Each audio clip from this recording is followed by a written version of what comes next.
I don't care if you lost your family. I don't care if you lost your home. I don't care if your baby girl died in your arms and you'll never get to see her grow up or get married. You'll never get to yell at her for coming home too late, because if she'd come home just a little later that day, she might still be here with you. But I don't care about you, because my daughter lives in America. She goes to private school and she never has to worry about anything but what she's wearing to prom. She doesn't have to worry about the threat of bombs. So why don't you go back to your country while I stay here in a country my parents came to so their baby girl wouldn't die in their arms?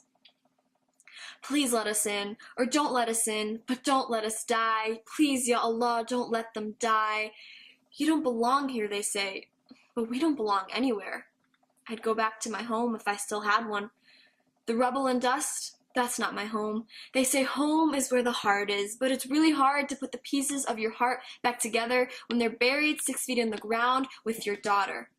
So tell me, if I no longer have a heart and I no longer have a home, where am I supposed to go back to? To God we belong, and to God we return. So by God, if I have nothing left to earn, I must have nothing left to lose. Ya Allah, please stop letting these terrorists wear the masks of Islam. But how do you confuse a gas mask with a terrorist mask?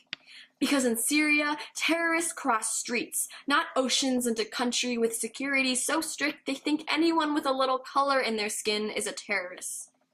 Oh, your name is Ahmed? I don't care if you won most likely to succeed or that you can dunk on 10 feet. Your name is Ahmed, please take a seat.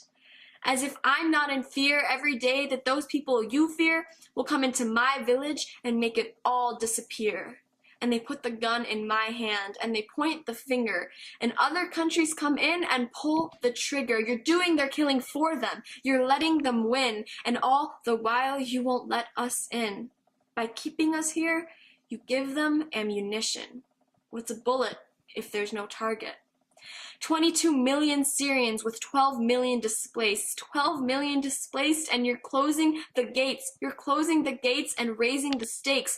You're raising the stakes and rolling the tapes. History is unfolding right before your eyes. A mass genocide.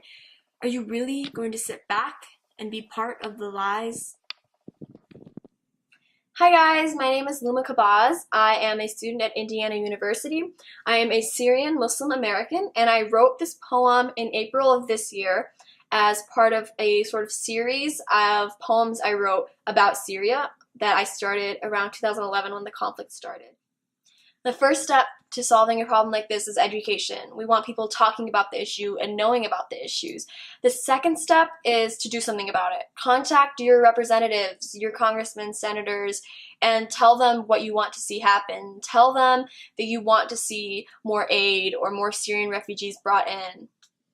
And most importantly, go out and vote this November, because many people don't have the same luxuries we do. We get to pick the people that represent us. Cynicism of our election process is not an excuse not to vote. Some people don't even have the right to be cynical of their government.